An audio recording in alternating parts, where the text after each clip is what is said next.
Nikano Musumba Bujjingo asabye abakulembeze okulumirirwanga abantu bebakulembera wabula yeebazizza gavumenti okukkiriza abantu ssekinnoomu okuba n'emikutu egy'empuliziganya okugenda maaso n'okutuusa abantu ku buweereza wabula n'asaba bonna ab'emulugunya oba abeevuma embeera gye bayitamu nti keekadde bagume kubanga ate waliwo eyeesimisa ekyo kyennyini gwe kyolowooza nti tekikugasa. Mu kusaba okukeesezza obudde Omusumba Bujjingo bw'abadde abuulira yeebazizza gavumenti olw'okukkiriza emikutu gy'obwannanyini okutuusa obuweereza ku bantu.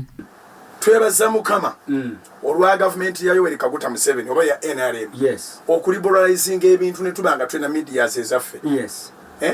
Newankubadde nga bajja ne batugamba tumuteekeko nga tubadde tulina programs ne tuziwummuza naye ekirungi si kya buli lunaku kya once in a while. Twagala okukozesa media eno nga tutwala omukisa ogwo ogw'okuba nti twaweebwa naffe okumanaginga media. Twagala kukozesa media eno nga tubategeeza nti obwesige bwe mutadde mu zi gavumenti bukyamu. Twagala kukozesa media eno nga tubategeeza nti obwesige obuteekeddwa mu zi gavumenti bukyamu okuvira ddala ku y'Amerika gye bayita nti yeefuga ensi yonna okutuuka ku y'okukyalo eyo nga mu socialism oba luddawa. Obwesige buteekwa kubeera mu Katonda. Kinnuma nnyo buli lwe mpulira nga abantu bagamba gavumenti where are you, gavumenti where are you, gavumenti where are you. Gavumenti etondanga muntu n'ogu. Omusumba akubirizza abakulembeze okulumirirwanga abantu be bakulembera nti teri bukulembeze butava eri Katonda n'alabula abakulembeze abakozesa obubi ebifo byabwe nti akaseera kajja kutuuka nga balina okuwembalirira eri omutonzi. Abakulembeze bonna bava wa Katonda naye ne balemererwa to manage the status. You know, all leaders are known by God, chosen by God.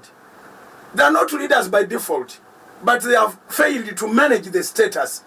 Bw'omala n'ogamba nti obukulembeze buva eri Katonda, Romans 13, buli gw'olaba aliyo yateekwa okubeerayo naye yakyuka. Tosobola kutuula mu kifo nga Katonda tamanyi ye gwe yamanya n'aba nga yakulambulinga eri nga ye mukulembeze nga gw'atudde mu sigwa ateekwa okukulembera. Newankubadde ng'oli omusinzizza kamu obanga wabubye bubbi omanyi Katonda bw'aba agambye nti ekintu gundi kijja kuba kikyo totuula butuuzi n'okifuna. Wabaawo by'okola okukituukako. Kati abamu bakola mu bulungi ne mu bubi ne batuuka. Naye buli gw'olaba mu ntebe mu nsi yonna ajja kwanukulira ekifo ekyo nga Katonda yakimuwa naye nga yakozesa bubi obuyinza entebe and so forth and so on. Agamba nga Katonda anakulinnyisa eddala olina okweyisa obulungi n'akubiriza abantu bonna okusiima nga Katonda by'abeera abawadde. He has failed to manage the status. Katonda alina abakazi bagaggawaza n'abasajja. Naawe olina b'omanyi nti bali down to earth. Naye toyinayo b'omanyi nga balina buswazi naye nga bafu nnyo.